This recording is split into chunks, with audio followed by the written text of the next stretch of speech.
Good morning. For those of you that don't know me, I'm Jen Miner, the owner of Thrive Health and Wellness, and I come at you live a few times a week, and we just talk about different aspects of health and healing that can add value to your journey. I'm coming to you a little bit early today. I know I don't mean to throw anybody off. I have something really important coming up a little bit later, so I decided to shift it up today so that this way I had the opportunity to do both things, but I didn't want to miss you guys. So first, a little housekeeping. We have coming up, our next book club is starting tomorrow night. And it's not too late to join. It's a book called How to Be a Badass. And it's great. It's hysterical. It's motivating. It's really funny.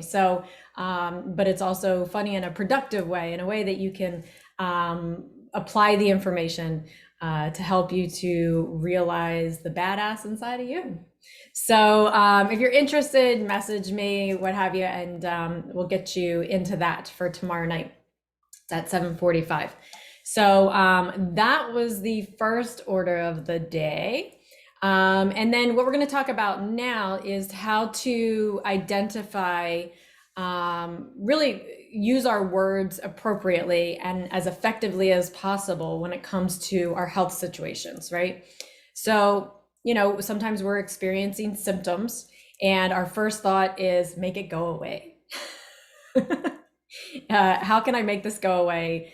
Yesterday, now, the fastest, get rid of it, eliminate it. I don't want this, that kind of thing. But what if those symptoms were your body trying to communicate some healing opportunities that are available to you, whether it be through lifestyle, whether it be through our diet, or I like to say how you fuel, or maybe it's, hey, I need some targeted support to help me get through this. And to heal this. Sometimes there's trauma corresponding to the situation that but that would like to be addressed, that would like to be healed, that would like to be moved along in a different way. So sometimes that's the case. And so it's important to be able to identify and assign the appropriate words to these situations so that we can make the most out of that experience. So this way, it's just not something that is on that we want to turn off. All right. Because otherwise you're mentally like putting yourself into this box that sometimes you can't get out of. Or it might make it a lot more difficult, I should say, to get out of. The other thing to keep in mind is how we might be identifying with a particular symptom or condition, right? Because our words have meaning, they have power, and we don't want to give it any more power than it already has, right? Things like, well, I have anxiety. I'm an anxious person. It's always been that way. Something like that, okay? What if we were to change that to, I'm always looking for ways to be calmer and manage stress more effectively every day. So you see the difference in how that feels? Okay, and what message it's sending to your brain and what message it's sending to your body. One is sending the message that there's absolutely nothing we can do about this. It is the way that it is. Let's just accept it and try to be as comfortable as possible in the situation. Okay, that's one message. Not very productive, not going to be real supportive on a healing journey, not really going to get you very far unless you're just going to take medication to just shut it all off. Okay, which again, there's not as much progress that can be made there.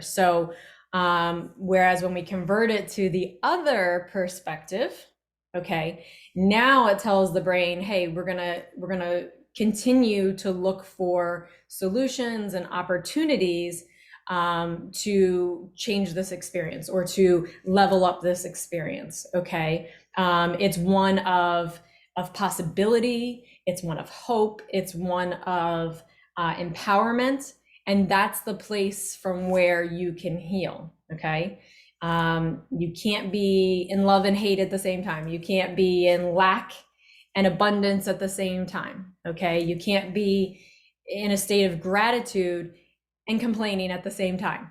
These things don't exist together. So we get this choice. We get to always choose where we're going to come from. And if we learn to communicate really well with ourselves, we'll never have to work on communicating with other people, because the practice is already done. The learning, the growth is already done within our own safe space, right? So that's one example. I challenge you to think of a symptom or a condition, or maybe it's a diagnosis that you've received, and see how you can turn it around to something that your body and your brain can actually work with and can actually use. So another thing is to be aware of the questions that we ask, right? So we're like, oh, why can't I lose weight? Or why can't I just think clearly? Why can't I just have energy when I wake up in the morning? Well, you ask yourself that question, or you say that question, or you think that question, your brain's gonna be like, oh, I got the answer for that. I'm gonna give it to you, because your brain's in the business of giving you solutions, right?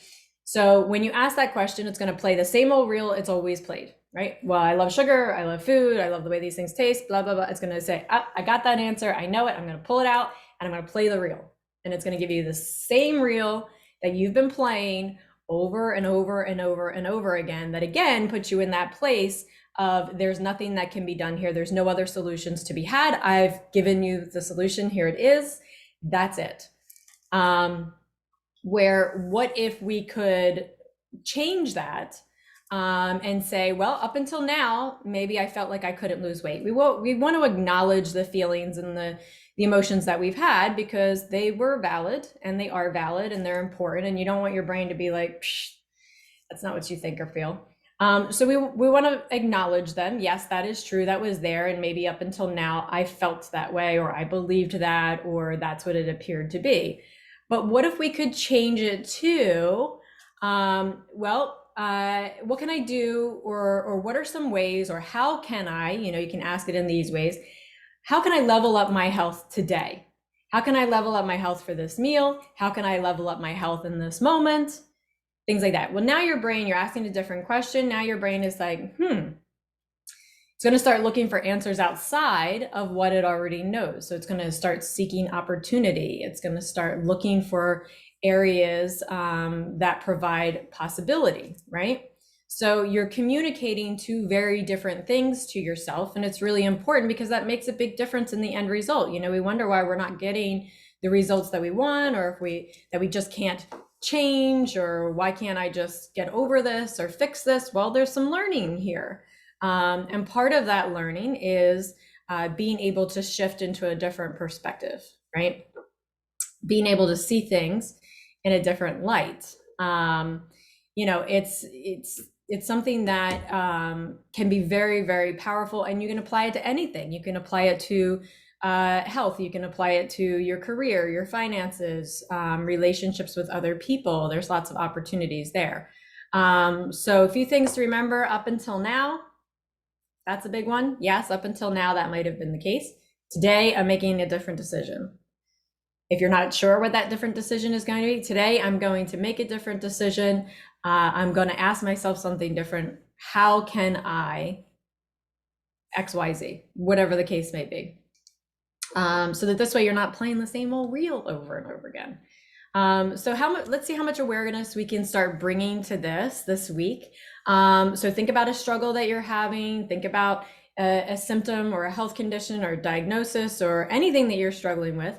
And start thinking about how you can reword that to start opening up these new doors in your brain, okay? Because that's where you're going to be a place where you're going to be able to heal from, okay? You lock yourself into this other box, it's going to be very difficult, if next to impossible, to get out of it. And that's not a place where you can learn, grow, heal, expand, none of those things. So it's very important to try and find those opportunities and to view them as healing opportunities. Okay, this isn't an inconvenience to my life. This is an opportunity for me to heal. This is an opportunity for me to relax. This is an opportunity for me to take some time for myself. This is an opportunity for me to focus more on this area of my life and look for solutions, different solutions and opportunities in that area, and expand and grow. So I hope you found that helpful. We're going to be on here live again tomorrow. Tomorrow is going to be regular time. And tomorrow we're going to talk about exercising while you're fasting and how that can help or hinder your goals and what you're trying to do. So I will see you all then.